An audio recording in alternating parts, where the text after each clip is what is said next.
I think it's only appropriate we pause at the word Charles Fillmore. And I love this in the Daily Word today.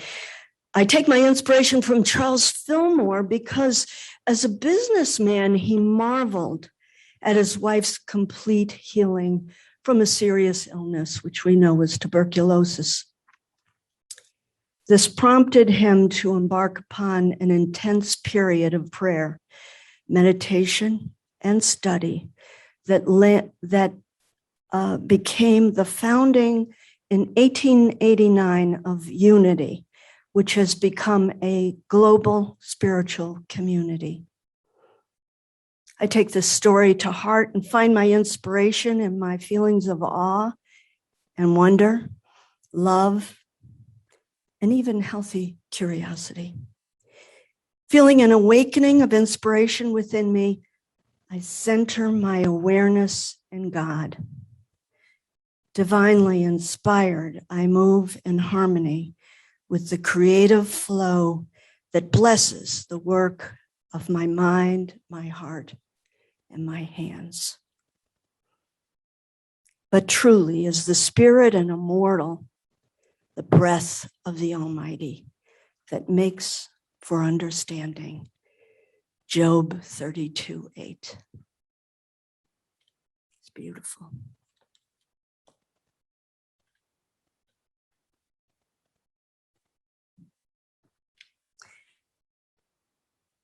I was touched last night. I did watch much of the Central Park Music Festival. And when things went south because of the weather, what did they do? They stepped away from the lightning that was hitting Central Park or coming pretty close. And all the musicians went to their little places of rest, their little RVs that they were resting. And some of them continued the music fest from there and performed remotely. So I appreciated the tone of good. I actually am a native New Yorker. I was born in Queens. Much of my upbringing was in the Binghamton area. But I've always treasured being born in New York City, one of the amazing cities of the world. And even though it is such a huge population, I always admire New Yorkers for the warmth that they have and the caring that they show, especially in times of great difficulty. People truly are good. No matter where they live, that inner spark of the divine is always there, and it shines so brightly. So I want to give you an idea of all the wonderful things we have going on here at Unity. I want to start by saying that our Board of Trustees has been very busy here at Unity. It's been, in fact, a very busy year, despite it being a totally irregular year around the globe. But I would like to tell you a few things that the board has coming up. I would like to start, though, for those that are on the board that are in the audience, would you please stand up, the Unity board? Thank you, thank you. Good, very good. Thank you for all you do. Boy, do they make it easy for me. And if you would stay standing for just a moment. Now, anybody that has been on the Board of Trustees at any point in time here at Unity, please stand. And those are the people who built our foundation. And we thank you. Now stay standing. Anybody who has been on the board of any New Thought church, please stand. Oh, we've got more people standing. And so thank you for contributing to the goodness around the world. All right. We will, in our last board meeting, I'll mention two things. One is that we have revamped how we're doing our communications to recognize that we have a lot of things coming up in the future. And we're going to announce them in such a way that you're going to know the nature of the gatherings that we have, whether they're information in a town hall meeting or their educational workshop or spiritual development, and how much time, because we've got a lot of those things coming up. And then secondly, we are instituting town halls to bring you up to date with all that our Board of Trustees is doing. And our first one is going to be on September 24th. So stay tuned for that. We'll give you some good updates. And of course, we will be open for questions because we know that you're going to want to have information on areas of specific interest to you. So that's a little bit about our Board of Trustees and what's coming up in the fall. In terms of things that are happening here, Alan was so good as to put them in a new order for me, but they're in a 0.5 font, so I have trouble reading them. We have our Unity World Day of Prayer coming up, and that is going to be held at Heartlight. We are so grateful to David Holtz for welcoming us in his environment. We thought that it would be a little easier environment because you won't have to remove your shoes. It's also a way that we can welcome all New Thought leaders and congregations. And that will start with our meditation period from 6 to 6:45, and then moving into our Unity Day of Prayer from 7 to 8 p.m.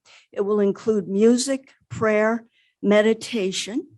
And so we welcome you all to join us on Mallard Creek Road for that event.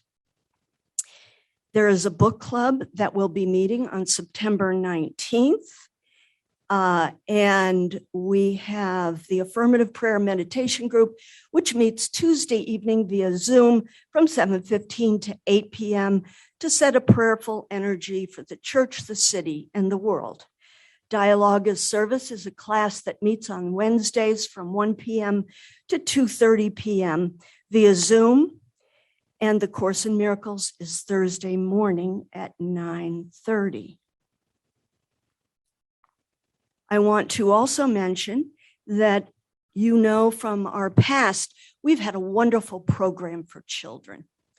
And we are looking to restart that program. But due to circumstances, which we are all very aware of, we're having to check on what's going to be appropriate to bring our young people back into the physical surroundings that we have. So we want you to know it is important to us. We're monitoring timing, and we will make announcements as we get closer to that. If anyone you know is in need of prayer, please go to our website and ask for prayer. It is our joy to pray for your intentions and those you love. You can also go to Silent Unity anytime, night or day by dialing 800 Now Pray for a personal affirmative prayer. And with that, we will say our prayer for our new minister. And ushers and greeters. We have wonderful opportunities here to participate in all things related to our Unity service. And I will tell you, the people who are our greeters and our ushers set the energy tone for our entire service. And it's an easy job. It's a lovely job, because you get to greet people with a smile on your face, and what you get in return is an even bigger smile. So please, for ushers and greeters, see Maria, and we would be happy. There's training involved. It's an easy training. You'll know how to perform this activity, and believe me, what will come back to you is triple-fold to what you give. So thank you for that. And now for our affirmation for our new minister. Say with me, Together, we affirm that we are calling in and are ready to receive another wonderful minister who is heart-centered, wise, sincere, humorous, and collaborative, and who openly walks a spiritual path of love, growth, and service. And so it is. It is my pleasure today to introduce Reverend Ned Green, who is our speaker. I've known Reverend Ned for 21 years. I counted it on my way here. It's 21 and I think 4 months since I met Ned. And he was my first practitioner in New Thought. And I will tell you, he's a very powerful practitioner. And in a few minutes, you'll know why. Ned had already gone through practitioner training at that point in time, but he went through it again because there's no such thing as too much for Ned. He's truly an extraordinary student of New Thought. He's been in New Thought since he was 15 years old, and he has been an active minister. In fact, we went through ministerial together. Now, when it came to our final exam, which was proctored by our professor, if you will, it was done at my house because my house had enough seating and enough desks to be able to accommodate that. I was the last student out of the final exam because I take time on everything. Ned is such an extraordinary student that when they went over his final exam, he was 2 points shy of a perfect 300 points. But when they looked at the exam, they realized they were wrong and he was right. So he got a 300. Now, because I probably took an hour longer than he did, I was only 3 points shy after they corrected mine. So I was right behind him. And that's been what I have done my whole time in New Thought, which is to follow Ned in his wisdom about New Thought and to look to him as my true friend and true companion along the way. He has served in many New Thought churches, and he stays actively engaged. He stayed with the Queen City Center for Spiritual Living until COVID hit. And he also served at Colors, where I served as well, and many years at the Center for Positive Living. And that's only the last couple of decades. So I want to tell you what he brings to the table comes from a very sincere place within his heart. He's a mechanical engineer by trade. He's precise about everything and diligent. And he crafts a wonderful message. And so I welcome you, my friend and mentor, Ned Green.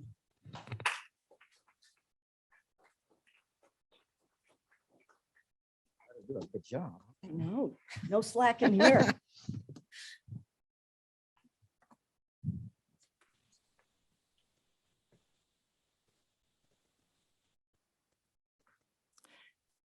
There are 2 books attributed to the same author, together in a collection of books known as the Bible. Now, neither one of these books is all that popular with traditional Christians or with us in Unity and New Thought. And the reason they're not that popular with us is because it's not that easy to find a positive spiritual message in either one of them, which we do with the metaphysical interpretation of the Bible. And it works for the other scriptures as well.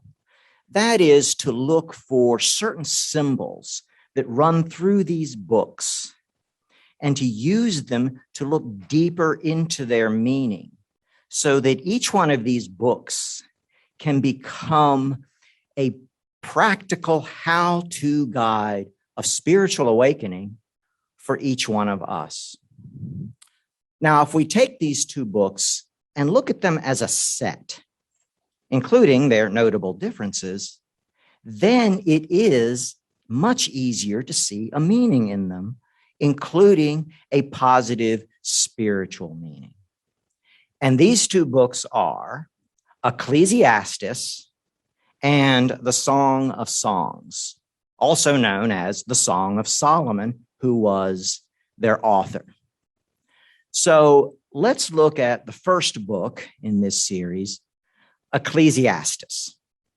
It is perhaps best known because part of it was used as the basis for the lyrics of a song, Turn, Turn, Turn, by the rock group The Byrds. Some of the lyrics were, there's a time for love and a time for hate, a time for war, a time for peace. You may recall this song, and it's a pretty good song, but its meaning that there should be time for that which I want to experience in my life and time for that which I don't, well, that just doesn't appeal to me. And really, the whole book of Ecclesiastes is not that helpful in that regard. It is, in its entirety, a lecture on philosophy, but not a happy one.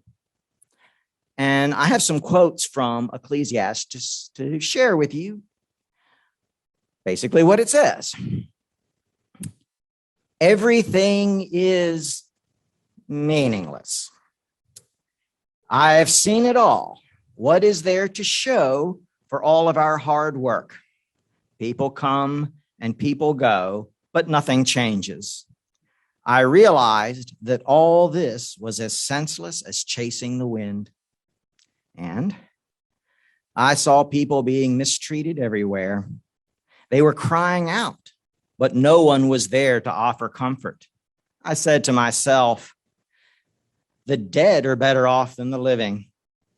But those who have never been born are even better off because they have never seen the terrible things of this world. Wow. Doesn't he sound depressed? I mean, he was king and a popular, successful king at that, but he wasn't happy, at least not at that time. However, there is an earlier book in this collection of books that says Solomon was just the smartest guy ever. And it had an example. That is, two women came to him with a custody dispute over a baby. And Solomon said, well, just cut the baby in half, split the proceeds, there you are. And one of the women said, no, don't hurt the baby. Let the other woman have the baby. And he said, now I know you are the true mother, you get custody. Well, that's pretty good, isn't it? Yeah, that's really good. I mean, it's not Einstein's theory of relativity, but it's pretty good.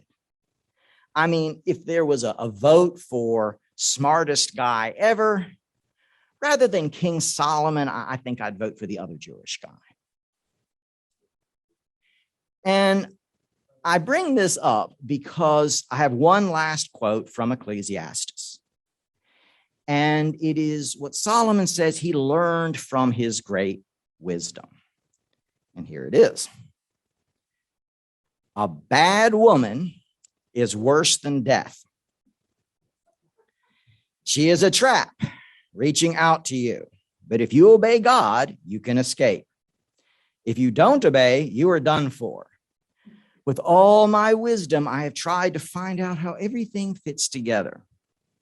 One thing I do know is there is only one good man in 1,000, but I have never found one good woman. Really? Well, okay. Even with that, as bad as it sounds, and it's pretty bad, it is possible to get a positive meaning out of it if we combine it with the next book, the Song of Songs. And the next book is in its entirety a love poem. It has three voices that rotate. There is Solomon proclaiming his love for his beloved proclaiming her love for him, and there's a background chorus saying how wonderful their love is. And the fact that it's called a song and there's a background group, apparently there was music with it at one time. And I have some quotes from this book. The first one is from Solomon's beloved proclaiming her love. She says this: "He is handsome and healthy, the most outstanding among 10,000. He stands majestic like Mount Lebanon and its choice cedar trees. His kisses are sweet. I desire him so much. He is my lover and friend." And "Kiss me tenderly, O my king. Your love is sweeter than wine. Your smell so sweet. All the young women adore you. The very mention of your name is like perfume. Hurry, my king. Let's hurry. Take me to your home." Now, here's one from Solomon. And he says, "You are a princess. Your thighs are works of art, each one a jewel. Your navel is a wine glass filled to overflowing. Your body is full and slender, like a bundle of wheat bound together by lilies. Your neck is like ivory. Your eyes sparkle like pools of water. You are so very beautiful and desirable. You are tall and slender like a palm tree. I will climb that tree and cling to its branches. I will discover that your breasts are clusters of grapes and that your breath is the aroma of apples. Kissing you is more delicious than drinking the finest wine." Okay, then. Reading the Bible in a church service. Did I mention that some conservative Christians don't care for this book? No, they don't. Now, one thing we can see is these two books are dramatically different. Something happened in between Ecclesiastes and Song of Songs. I mean, in Ecclesiastes, there is no apparent connection between Solomon and any woman, and there's this despair. And then in the Song of Songs, he is in love. There's this union, and there's just happiness and joy. So perhaps if we were just to look at these two books at the surface level, it appears that the advice might be, if you're feeling down in the dumps, you just need some good loving, and that'll just fix you right up. And that might be good advice in certain circumstances. But if we look at these books metaphysically, we can go much deeper than that. So let's look at the meaning of some of these symbols.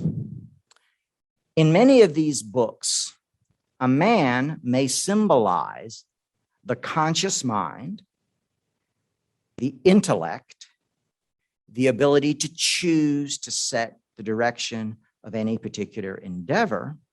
And in this case, Solomon represents all of those aspects of mind. Plus, it is accentuated by the fact that he was a king. He made decisions for the kingdom. So he also symbolizes the power of decision itself. So Solomon is the conscious mind, the intellect, the ability to choose that aspect of mind for each one of us. And in some of these books, a woman may represent the creative nature of thought, what we may now call the subconscious mind. A woman can also represent the spontaneous nature of thought and the intuition. And in this case, Solomon's beloved represents those qualities of mind in each one of us. Now, the word Ecclesiastes means the speaker or the teacher. And it appears that he is offering us a very valuable and practical lesson. And it is this: for any one of us, if we happen to find ourselves for any reason feeling like we're just dragging around and saying, what is the point? That we may ask ourselves a question. Am I aware of, do I feel a connection with that spontaneous, creative, intuitive aspect of my own mind? Or do I feel a disconnect? And if I do feel that disconnect, that is a place to begin to change my own thinking, to move away from despair and in the direction of the joy of the Song of Songs. And I must say, in thinking about my own experience, looking back, that at the times when I was just dragging around and saying, what is the point? I did have that disconnect, at least to some degree. So that's really valuable to know, that I have a place to start to move out of that state of mind and to the joy of the Song of Songs.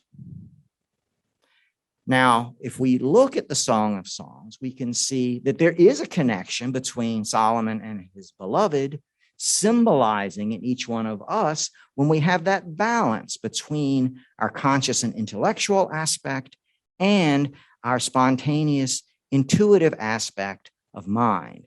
And they are together in love. Now, there's a rabbi who was in one of the later books in the series. And he said, God is love.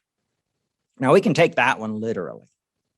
That is, that all love is some part of that infinite self-givingness of spirit that we may call divine love. That there is one power and presence that is the source of all good. It transcends all circumstance, and it gives of itself endlessly, lavishly, all beauty and joy and unconditional love everywhere and through and as each one of us. And if any one of us, if we can have some sense of connection with that spiritual presence that is divine love, and at the same time have a sense of ourselves as spiritual beings, balanced in between the conscious, intellectual aspect of our mind and the intuitive, spontaneous aspect, then that is the foundation of great joy. Now, one thing that is very useful in looking at the meaning of these various stories is the meanings of the names of various people and places. So let's look at the name Solomon. In Hebrew, it is Shalomo.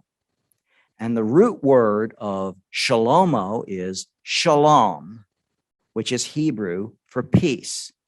It also has another root word, which is shalem, which means wholeness. Now, if you look at Ecclesiastes, he doesn't seem very whole or peaceful. But it's interesting to note at the very beginning of the book of Ecclesiastes, it says, "These are the words of the son of David, the king of Israel." which describes one person in history, which is Solomon. But nowhere in Ecclesiastes do you see the name Solomon. And that has meaning. That is, in that state, he was not really himself as peace and wholeness. But he is in the Song of Songs, or as it's also called, the Song of Solomon, which is the song of peace and wholeness. Now, what about the name of his beloved? Well, in the Song of Songs, they don't actually give us her name. Instead, she is described as where she is from. She's called the Shulamite woman, or the Shulamite. That is someone from a place called Shulam. And the root word of Shulam is shalom.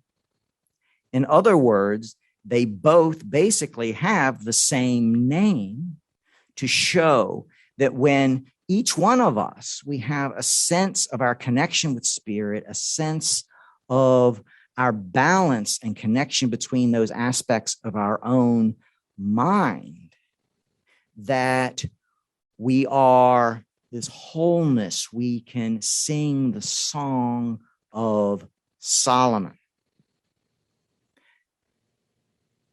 Now, if I go back to that last quote that I shared with you in Ecclesiastes, let's look at the metaphysical meaning of that thing. Okay. He says, a bad woman. In this case, bad means a limited and false idea of. And woman, as I mentioned earlier, is that spontaneous, intuitive aspect of our own mind. So when he says a bad woman is worse than death, that means if I have a limited and false idea about my own intuition to where I feel a disconnect, that's pretty bad. Now, he says you can escape if you obey God. And by that, he means if we have a spiritual practice to have a greater awareness of the wholeness of life, our connection with that and our wholeness, then we can move out of this situation, away from the despair and more toward joy. And if you notice, at the end of that quote, he does not say there are no good women. He says he can't find one, which is the whole point. And then when he gets to the Song of Solomon, he did. And what a difference. So when we look at these stories, we can see a movement from this despair of Ecclesiastes to the love and joy of the Song of Solomon. And that means we have something valuable to know. For any one of us, if we happen to feel just down in the dumps and depressed in despair for whatever reason, we can ask ourselves a question. Do I feel, am I aware of a connection with my own intuition and my spontaneity? If not, then we can use that Solomon aspect of our mind to make some choices. We can choose to start a spiritual practice to change this. And in this case, it would be a spiritual practice that is a receptive one. It is basically meditation in the broadest sense of the word, not necessarily a particular meditation practice. That is to have an open heart, mind, and soul to that source of all good that is spirit moving through us, to be open, to be inspired and transformed and realize our wholeness. And we can use that Solomon aspect of our mind to include two aspects two qualities in that choice. One is to be persistent, to choose a schedule. We make up our own schedule and we choose to stick with it until we see results. The other quality is to expect those results. To say, yes, I trust myself, I trust the source of infinite good, and I trust the process to reveal to me that good that I desire, which in this case is the wholeness of my own mind. And if I do that, I will get to a point where I feel, yeah, I am feeling more of a balance. And then I can make another choice about what to do in my outer experience that may support this journey. And it will be different for each one of us. It's not the same. It could be a change of jobs. It could be some sort of medical endeavor. It could even be some good loving. But whatever it is, it will be something that says, yes, this makes sense. It is clear. And at the same time, yes, it feels right. I resonate with it because we have that intuitive sense. And then we continue to move on. And if I do that, I can find myself saying, you know, I remember just feeling really down in the dumps. But now I feel like myself. I feel balanced. I feel whole. I feel one with the wholeness of life. I feel the way I should feel, the way all of us deserve to feel because we are individualizations of spirit. And if we do that, we can say this, that Solomon, not so much the ancient king, but that aspect of our own mind where we choose a spiritual practice that brings us from despair to love and joy, that Solomon truly is the wisest one of all. And so it is.